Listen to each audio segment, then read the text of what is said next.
चलिए अब आपको बता दें आज किस तरह मुख्यमंत्री अशोक गहलोत और डिप्टी सीएम सचिन पायलट प्रचार में रहने वाले हैं। मुख्यमंत्री अशोक गहलोत आज 2 चुनावी सभा करेंगे। धौलपुर और दौसा में वो जनसभा को संबोधित करेंगे।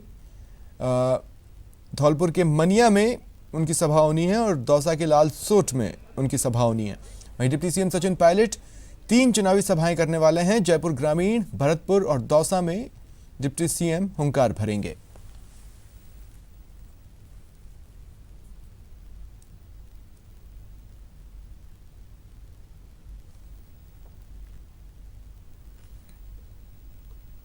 तो आज मुख्यमंत्री अशोक गहलोत, उनका बर्थडे भी है, लेकिन चुनावी सीजन में प्रचार में भी उन्हें काफ़ी बिजी रहना है।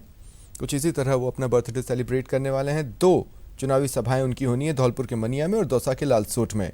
वहीं डिप्टी सीएम 3 चुनावी सभाएं करने वाले हैं। जयपुर ग्रामीण, भरतपुर और दौसा में वो जनसभा को संबोधित करेंगे।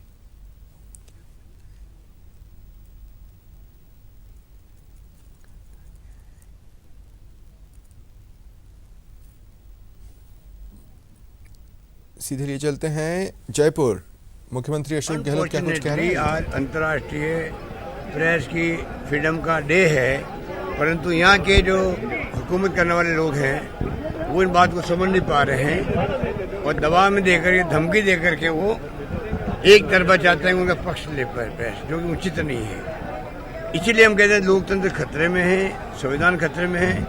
उनको बचाने के लिए प्रत्येक देशवासी को आगे आना पड़ेगा, अपने मतदान का उपयोग करना पड़ेगा और सत्य का साथ देना पड़ेगा। सत्य कांग्रेस के पक्ष में है, विपक्ष के पक्ष में है, सत्य बीजेपी के पक्ष में नहीं है। जो जुमले बोलते हैं, झूठे वादे किए, उससे सरकार एक बार बना ली पिछली बार, इस बार मैं समझता हूँ इनका सफाया हो जाएगा। सर, आपने संघ को कहा है कि वो छद्म राजनीति नहीं करे, बाहर आकर खुले मैदान में। बिल्कुल, आरएसएस को मैं कहना चाहूँगा कि वो सांस्कृतिक संगठन के रूप में अपने आप को अभी करीब उनको 100 साल होने आया कहता है।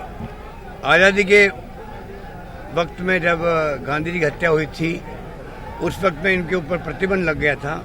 सरदार पटेल ने लगाया प्रतिबंध, जो गृह मंत्री थे, डिप्टी सीएम थे। उसके बाद में इन्होंने लिख के दिया कि किस प्रकार से हम भविष्य में कभी राजनीति में भाग नहीं लेंगे। आज इनके साथ में क्या, आज ये जिस प्रकार से पीछे रह करके राजनीति कर रहे हैं, पूरी बीजेपी को सपोर्ट कर रहे हैं और पूरी एक प्रकार से सत्ता का सुख भोग रहे हैं, तो अच्छा होगा कि आरएसएस को खुद को, अपने आप को राजनीतिक दल घोषित करना चाहिए। हमें खुशी होगी, क्योंकि राहुल गांधी जी खुद कहते हैं विचारधारा की लड़ाई हमारी है, कोई व्यक्तिगत अदावत नहीं है, दुश्मनी नहीं है। अच्छा, आरएसएस वर्सेस कांग्रेस हो, बीजेपी को मर्ज कर ले आरएसएस अपने अंदर, उसी को सपोर्ट करते आए आज तक और किसी को सपोर्ट किया नहीं है। अच्छा होगा कि फिर उसके बाद में डेमोक्रेसी के अंदर अपनी अपनी विचारधारा, चाहे हिंदुत्व की बात करो, चाहे वो धर्मनिरपेक्षता की बात करो, जनता फैसला करेगी कि किसको हमें सत्ता में लाना है, कौन सी विचारधारा अच्छी है, प्रोग्राम, पॉलिसी, प्रिंसिपल किसके अच्छे हैं, जनता की भलाई के कौन कौन क्या क्या काम किए, क्या क्या उपलब्धि हैं और क्या आगे हम करना चाहते हैं, बताएंगे। तो मेरा सुझाव बहुत ही गंभीरता से है आरएसएस को।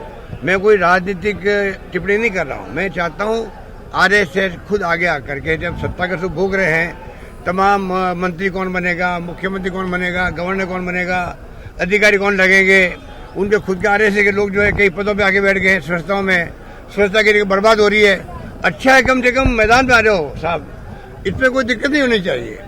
और मैंने बात की, मैं रिपीटेडली कह रहा हूँ, आरएसएस के लोगों से बिना पूर्वाग्रह कह रहा हूं कि देश बचाना है अगर, और उनके दिल में अगर देश बचाने की भावना है, तो मैं समझता हूं उनको खुद को आगे आकर के मेरी सलाह को बहुत गंभीरता से लेना चाहिए और उसके ऊपर विचार करना चाहिए। थैंक यू सर, अच्छा पॉइंट है ये।